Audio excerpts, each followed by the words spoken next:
यदि पेट्रोल का मूल्य 25% बढ़ जाता है तो व्यय को समान रखने के लिए व्यक्ति की खपत में कितनी प्रतिशत की कमी करनी चाहिए।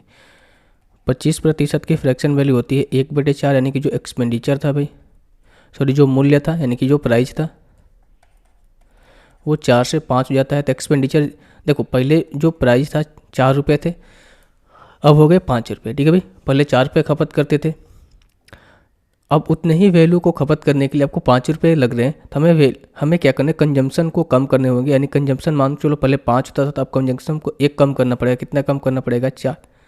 कितना कम करना पड़ेगा भाई, 1 कम करना पड़ेगा, यानी कि 1 बटे में कितना हो जाएगा, 5 × 100, ये हो जाएगा कितना आपका 20%। तो ये तरीका है ये तरीका, ठीक है भाई। दूसरा तरीका जो फॉर्मूला होता है व्यय को समान करने के लिए, ठीक है, व्यय को समान करने के लिए जो फॉर्मूला होता है इंक्रीज इन प्राइज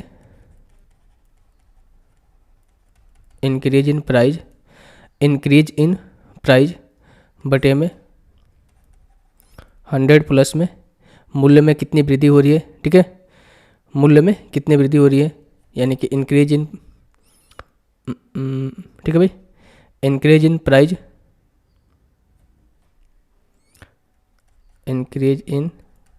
प्राइज और गुना 100, और ये increase in price in percentage है, ठीक है। तो आप ये फार्मूला का भी इस्तेमाल कर सकते हो। For example increase in percentage कितना हो रहा है, 25% यहाँ से बढ़ रही है, और बटे में कितना हो रहा है, 100 + 25, 125 और इंटू 100, यहाँ भी करोगे तो 20% ही आएगा।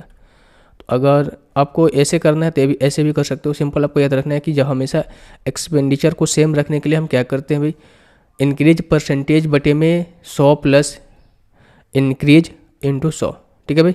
इंक्रीज परसेंटेज बटे में 100 plus increase into 100, okay. Option number A.